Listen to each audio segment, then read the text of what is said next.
جی عزیز دوستو السلام علیکم۔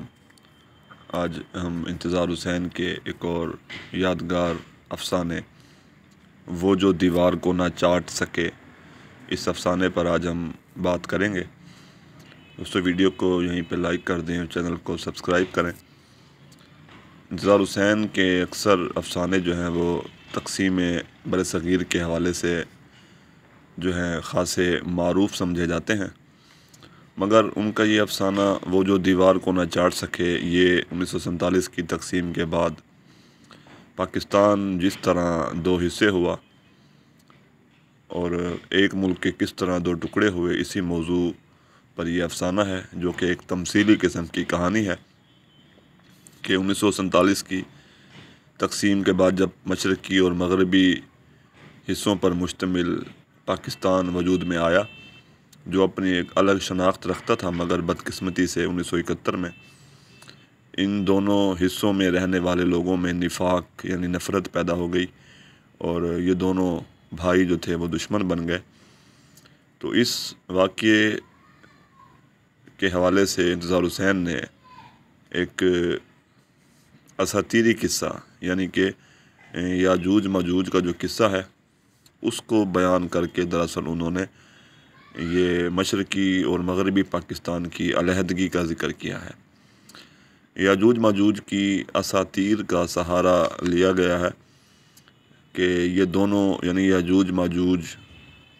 کس طرح ایک دوسرے کے دشمن بن گئے، اس طرح کہ ایک قوم صرف زبان اور رنگ کی وجہ سے تقسیم ہو گئی، یعنی کہ بنگلہ دیش اور پاکستان میں رہنے والے لوگ صرف زبان اور رنگت کی وجہ سے ایک دوسرے کے دشمن ہو گئے، لاکھوں لوگ مارے گئے۔ اور بنگالیوں کی زبان بنگالی تھی، مگر ادھر پاکستانیوں کو اردو سے محبت تھی اور زبان کی وجہ سے جو ہے ان میں نفرت بڑھتی گئی۔ یہ دونوں بھائی یعنی کہ مشرقی اور مغربی پاکستان مذہب کی بنا پر قائم ہوئے تھے، مگر اپنے زبان دوسرے پر زبردستی لاگو کرنے کی شوق میں یہ دونوں بھائی ایک دوسرے سے جدا ہو گئے۔ جس طرح یاجوج ماجوج ساری رات سکندر اعظم کی بنائی ہوئی دیوار کو چاٹتے رہتے ہیں اور ان کو یہ امید ہوتی ہے کہ یہ دیوار بالآخر ٹوٹ جائے گی، اس دیوار میں بالآخر ایک سوراخ ہو جائے گا، پھر وہ دونوں یعنی کہ یاجوج ماجوج اور ان کی اولاد جو ہے وہ آپس میں لڑ پڑتے ہیں، قتل و غارت شروع ہو جاتا ہے اور ماجوج کی بیٹی جو ہے وہ یاجوج سے اور یاجوج کے بیٹوں سے کہتی ہے، اے میرے دادا کے بیٹے کے بیٹو، کیا تم ہم میں سے نہیں اور ہم تم میں سے نہیں ہیں کہ تم ہمارے ساتھ ایسا سلوک کرتے ہو؟ یاجوج کے بیٹے نے یہ سن کر تاؤ کھایا اور کہا کہ اے یاجوج، اے ماجوج کی بیٹی، ہم تم میں سے کیوں کر ہو سکتے ہیں اور تم ہم میں سے کیسے ہو، جبکہ ہم یاجوج کی اولاد ہیں اور اپنے پہاڑوں میں رہتے ہیں اور تم ماجوج کی اولاد ہو اور اپنے پہاڑوں میں آباد ہو۔ یعنی یاجوج اور ماجوج کی اس اساطیر اور تمثیل سے انتظار حسین نے دراصل یہ دکھانے کی کوشش کی ہے کہ جو قوم ایک باپ اور ایک ماں سے جنم لیتی ہے، مگر بدقسمتی سے اپنی انا، اپنی ہوس، اقتدار کی لالچ، زبان اور علاقے کی خاطر تقسیم ہو جاتی ہے۔ یعنی کہ 1971 میں پاکستان اور بنگلہ دیش دو الگ الگ ممالک وجود میں آ جاتے ہیں۔ اس حوالے سے ڈاکٹر انوار احمد تبصرہ کرتے ہوئے کہتے ہیں، بظاہر یاجوج اور ماجوج کے جھگڑے کو